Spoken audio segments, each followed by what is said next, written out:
Okay, George here from Delusional Design CNC. Tonight we're going to go over how to save a cut. Let's say if you have a misfire or a flame out in the middle of one of your cuts. I'm not currently hooked to a machine, so I can't fully do this. But first thing you'd want to do is just zero out your digital readout. So do reset 0. You have our part on the screen. One thing I want to tell you, if you hit the stop button, it will run out its buffer. It's going to run out up to 20 lines of code before it stops. If you hit your missed button, that is an e-stop, and it will stop it immediately. You will not lose your 0, so this is what you'd want to do. So let's say we were running this file, and it got through maybe these first 2 pieces here, and then had a misfire. We would just go ahead and hit the missed button, which is going to stop it. Then we would hit our stop to unlock. Then we could just jog up a little bit to come off the top of the sheet. After that, go ahead and hit return to 0. This is going to take the machine back to its 0. Next thing you want to do is go ahead and go into sheetcam. We're going to go into edit contours, which is our arrow with our little C here at the top. This gives us the ability to move things to different layers.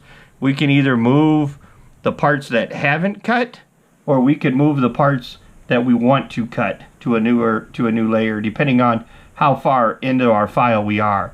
You can see this one only has 1 layer at the current time. This is the same part that I had up on the screen. But let's just say that it had already cut out these 2 parts here.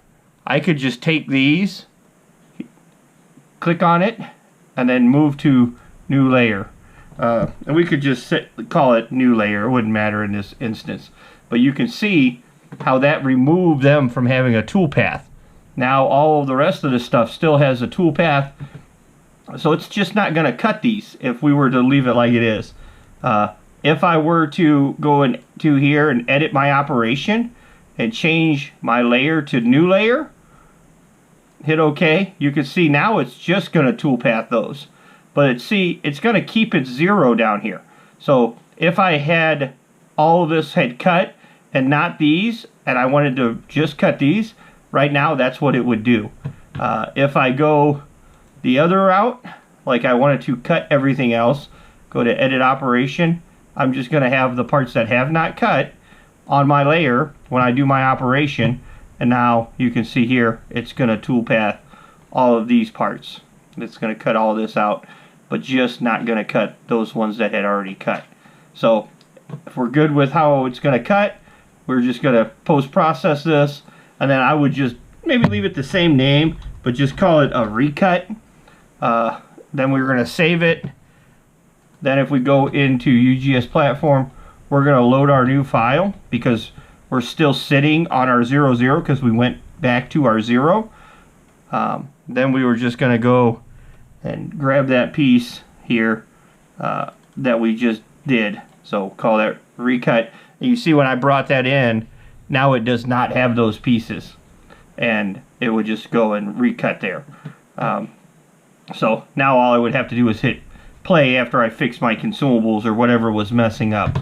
But what if we were doing something where maybe it was cutting this line and it messed up?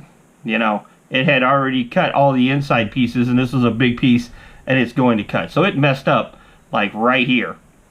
We wouldn't want to start it back at its start point and have it go around and try to cut all this with the torch height on.